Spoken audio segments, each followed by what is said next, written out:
बिस्मिल्लाहिर्रहमानिर्रहीम अस्सलाम वालेकुम डियर स्टूडेंट। इस वीडियो में हम पंजाब टेस्ट की जो नई बुक आई है मैथ्स की 2025 के लिए उसकी एक्सरसाइज 1.3 का क्वेश्चन नंबर 5 से लेके 9 तक मुकम्मल तौर पे सॉल्व करेंगे। चैनल को सब्सक्राइब कर लीजिएगा ताकि आपको सारे क्वेश्चन के सॉल्यूशन टाइम टाइम पर मिलते रहें। अब यहाँ पर क्वेश्चन नंबर 5 है, the weather in Lahore was usually warm during the summer of 2024 कि 2024 का जो मौसम गर्मा का सीजन था उसमें लाहौर का जो मौसम था वो मामूल से थोड़ा ज्यादा गर्म रहा। ठीक है। The TV news reported temperature as high as 48 degree centigrade. तो जो टीवी पे न्यूज चलती रही उसमें हमें ये पता चला कि जो ज्यादा से ज्यादा टेम्परेचर रहा लाहौर का वो 48 डिग्री सेंटीग्रेड रहा। ठीक है।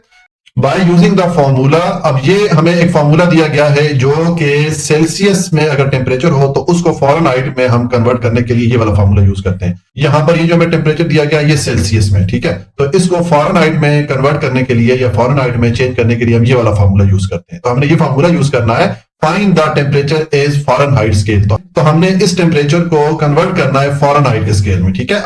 आप जानते हैं कि टेम्परेचर के लिए 3 स्केल यूज किए जाते हैं, एक केल्विन है, एक फारेनहाइट है और एक सेल्सियस है। ठीक है। तो एक स्केल से दूसरे स्केल में टेम्परेचर को कन्वर्ट करने के लिए हम मुख्तलिफ फार्मूला यूज करते हैं। अब यहाँ पर हमने सेल्सियस से फॉरेनहाइट में लेके आना है टेम्परेचर, तो उसके लिए हम ये वाला फार्मूला यूज करेंगे। ठीक है। तो देखिए इसका सोल्यूशन है, हमें जो टेम्परेचर बताया गया था 48 डिग्री सेंटीग्रेड, ये हमने लिख दिया। अब बहुत ही इसका इजी सोल्यूशन है, आप ये वाला फार्मूला इसको पुट करें और उसमें ये वाली वैल्यू पुट करके आप जो है फॉरेनहाइट में वैल्यू हासिल कर सकते हैं। ठीक है। तो देखिए मैंने पहले ये फार्मूला पुट कर दिया। अब आप ये सेंटीग्रेड की जगह ये जो आपको वैल्यू दी गई है टेम्परेचर की इसको पुट कर लें। ठीक है। तो देखें इसको हम पुट करेंगे तो हमारे पास ये फार्मूला बन जाएगा या ये हमारे पास एक्सप्रेशन बन जाएगी। अब इसमें आप 9 और 48 को मल्टीप्लाई करेंगे तो देखें अगर मैं मल्टीप्लाई करता हूं 9 को 48 से आप मल्टीप्लाई करें तो ये आ जाता है 432। ठीक है। तो जब आप 9 को 48 से मल्टीप्लाई करेंगे तो ये आ जाएगा 432 और डिवाइडेड बाय 5 आ गया, प्लस ये 32 मैंने लिख दिया। अब आप 432 पे 5 को डिवाइड कर लें। ठीक है। तो ये मैंने 432 लिखा और इस पे मैं डिवाइड कर रहा हूँ 5 को, तो ये हमारे पास आ जाएगा 86.4। ठीक है। तो हम ये लिख लेते हैं, ये आ जाएगा हमारे पास 86.4। अब आप ये दोनों वैल्यूज ऐड कर लें तो देखें ये 86.4 ऑलरेडी मैंने लिखा हुआ है, इसमें आप ऐड करेंगे 32 को तो ये आपके पास आ जाएगा 118.4। तो ये हमारे पास वैल्यू आ जाती है फॉरेनहाइट में। ठीक है। तो ये मैंने लिख दिया फॉरेनहाइट इज इक्वल टू 118.4। ये हमारा जो क्वेश्चन नंबर 5 है वो कंप्लीट हो जाता है। क्वेश्चन नंबर 6 है, the sum of ages of the father and son is 72 year. कि अगर हम फादर और सन या वालिद और उसके बेटे की एजेस को आपस में जमा करें तो उनका टोटल हमें 72 ईयर मिलता है। ठीक है। 6 ईयर अगो, 6 साल पहले, the father's age was 2 time the age of son. के फादर या वालिद की जो उम्र थी वो बेटे के उम्र की दुगनी थी। 2 टाइम का मतलब है दुगनी थी। ठीक है। What was son's age 6 year ago. तो 6 साल पहले फिर बेटे की क्या एज थी ये हमने मालूम करना है। ठीक है। तो देखिए इसका सोल्यूशन है, हमने जो वैल्यू मालूम करनी है उसको हम एक्स के को रख लेते हैं। तो मैंने लिखा है एज ऑफ सन, हमने चूंकि बेटे की एज मालूम करनी है तो इसको मैंने एक्स के को रख दिया, मैंने लिख दिया एक्स ईयर। ठीक है। ये हमने फर्ज किया और हम फर्ज करते हैं कि जो फादर की एज है वो वाई ईयर के इक्वल है, तो मैंने लिख दिया age of father is equal to y. ठीक है। अब हमें ये जो क्वेश्चन में इंफॉर्मेशन दी गई है इन इंफॉर्मेशन को यूज करते हुए हम इक्वेशन बनाते हैं। हमारे पास जब इक्वेशन आ जाएगी तो उस इक्वेशन को यूज करते हुए हम ये जो वेरिएबल एक्स है इसकी वैल्यू फाइंड कर लेंगे। ठीक है।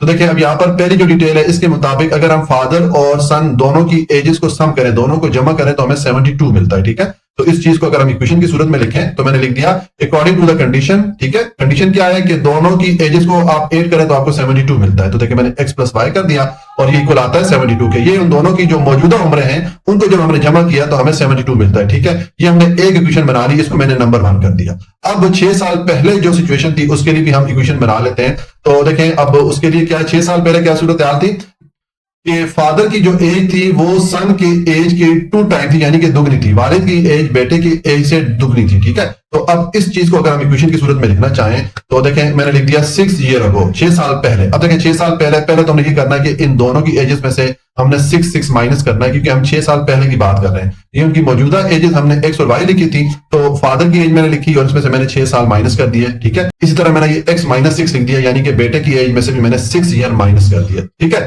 अब देखें इन दोनों को अगर हम इक्वेशन की सूरत में लिखना चाहते हैं तो हमें यहां पर बताया गया है कि फादर की एज बेटे की एज के दुगनी थी। तो अगर हम इन दोनों वैल्यूज को इक्वेशन की सूरत में लिखना चाहते हैं तो फिर हमें बेटे की एज को फादर के एज के इक्वल रखने के लिए बेटे की एज को 2 से मल्टीप्लाई करना पड़ेगा। ठीक है। तो इसलिए यहां पर मैंने 2 से मल्टीप्लाई कर दिया जो बेटे की एज थी। ठीक है। तो अब ये आपके पास इक्वेशन बन रही है, इसको आप सिंप्लीफाई करते हैं। इसमें देखें पहले तो ये 2 जो ब्रैकेट के बाहर आ रहा है इसको ब्रैकेट के अंदर वाली वैल्यू से मल्टीप्लाई करते हैं तो ये 2x माइनस 12 हो जाएगा।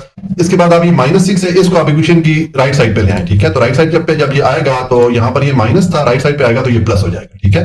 अब आपके पास ये इक्वेशन बनी तो इसमें देखें ये -12 और 6 इनको अगर आप आपस में सॉल्व करेंगे तो आपके पास क्या आ जाएगा, ये -6 आ जाएगा, क्योंकि 12 में से 6 को आप माइनस करेंगे तो आपको 6 मिलेगा।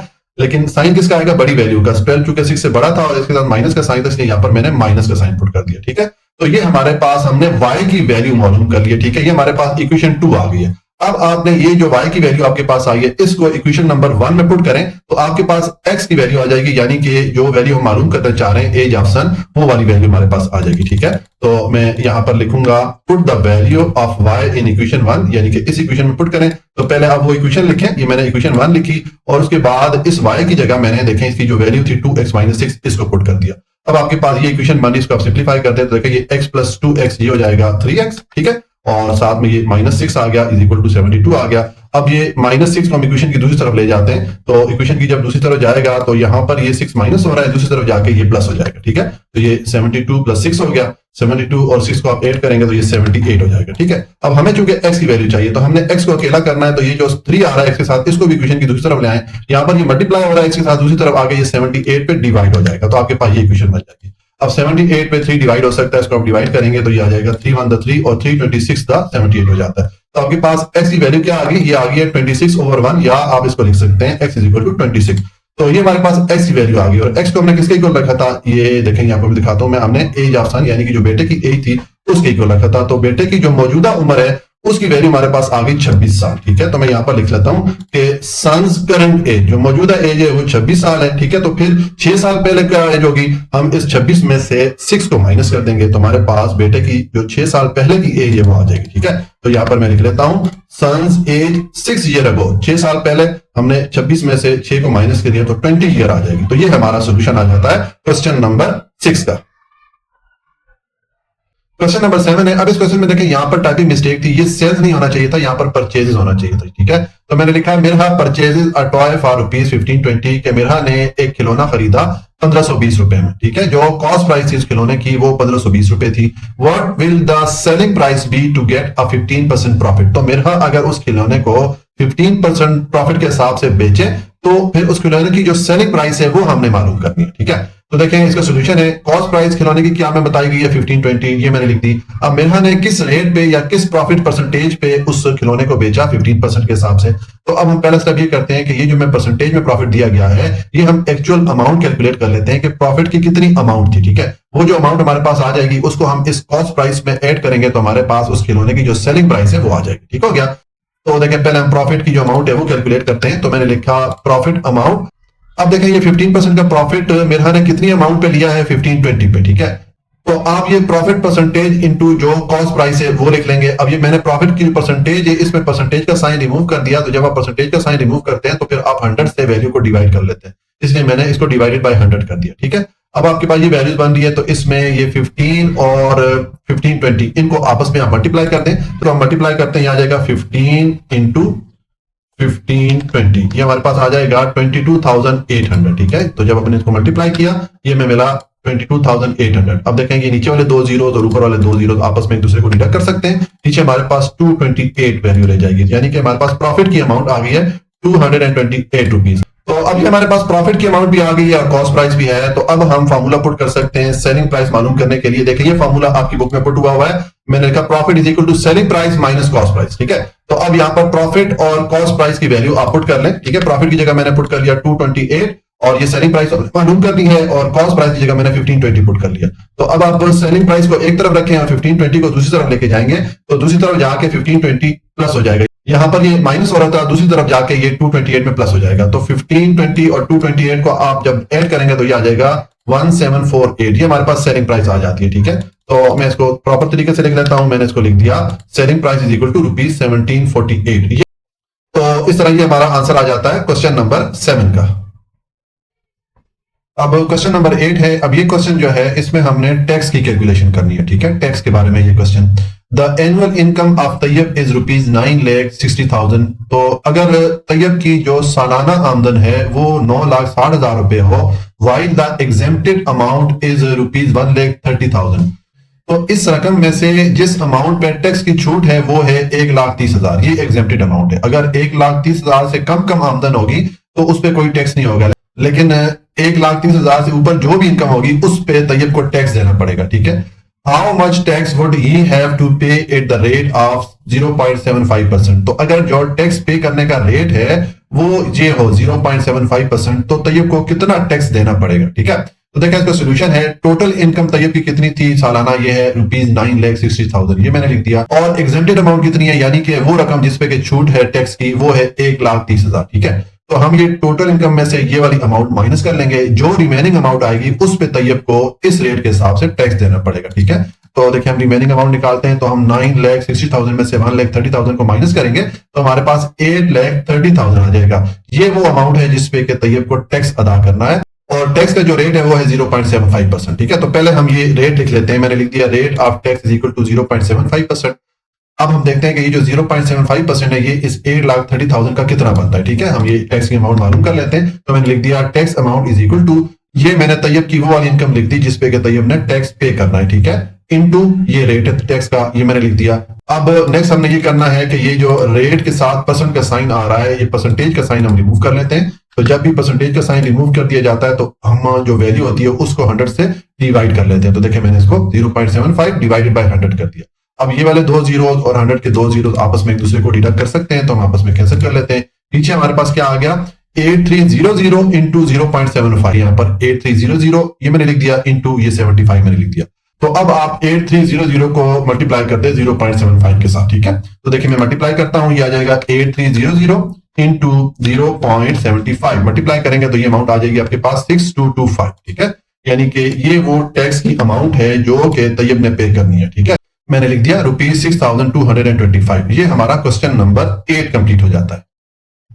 क्वेश्चन नंबर 9 है। अभी जो क्वेश्चन है ये मार्कअप से रिलेटेड है। मार्कअप कौन सी वैल्यू होती है, देखें अगर आपने कभी बैंक से कोई लोन लिया हो तो जब आप वो लोन वापस करते हैं बैंक से, तो बैंक आपसे उस पर कोई ना कोई प्रॉफिट लेता है, ठीक है। वो जो प्रॉफिट होता है उसको मार्कअप कहा जाता है। तो अब क्वेश्चन है, find the compound markup on ₹3,75,000 for 1 year eight the rate of 14% compounded annually. कि अगर आपने एक बैंक से ये रकम ली हो बतौर लोन के 1 साल के लिए, ठीक है, और जो उसका रेट है बैंक का, यानी कि बैंक का जो मार्कअप का रेट है या जो उसने आपसे प्रॉफिट लेना है वो है 14% 1 साल के लिए, ठीक है। तो हमने देखना है कि ये कितनी अमाउंट बनती है, हमने बैंक को जो प्रॉफिट की अमाउंट बनती है बैंक की वो कितनी देनी है, ठीक है। देखिए इसका सोल्यूशन है, हमने जो रकम ली है बैंक से उसको प्रिंसिपल अमाउंट कहा जाता है। तो मैंने लिख दिया principal amount is equal to, ये जो रकम थी 3,75,000 ये मैंने लिख दी, और जो मार्कअप रेट है जिस रेट पे हमने ली है वो है 14%, ठीक है। तो अब इसको हम कैलकुलेट कर लेते हैं कि ये कितनी रकम बनती है, ये जो मार्कअप की अमाउंट है ये कितनी, इस प्रिंसिपल अमाउंट पे हमें कितनी देना पड़ेगी, ठीक है। तो देखें यहाँ पर मैंने लिख दिया markup amount is equal to, अब ये जो टोटल हमने रकम ली है या जो प्रिंसिपल अमाउंट है वो लिख दी, और इसका 14% हम कैलकुलेट करने लगे हैं, ठीक है।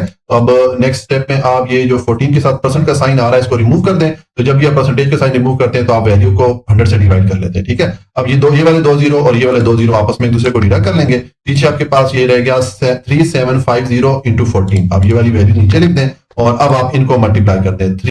3750 को हम 14 से मल्टीप्लाई करेंगे तो देखिए ये आ जाएगा 3750 इंटू 14 मल्टीप्लाई करेंगे आ जाता है 52,500। यानी कि ये मार्कअप की अमाउंट या बैंक जो हमसे प्रॉफिट लेगा उसकी रकम है 52,500 रुपए, ठीक है। तो इस तरह ये हमारा जो क्वेश्चन नंबर 9 है ये भी कंप्लीट हो जाता है और इसके साथ हमारी एक्सरसाइज 1.3 भी कंप्लीट हो जाती है। जी, अगर आपको कोई भी पॉइंट समझ में नहीं आया हो तो आप कमेंट में पूछ सकते हैं, मैं इंशाल्लाह आपके हर क्वेश्चन का आंसर देने की पूरी कोशिश करूंगा। वीडियो को लाइक, सब्सक्राइब और शेयर कर लीजिएगा। अपना बहुत ख्याल रखिएगा। अल्लाह हाफिज।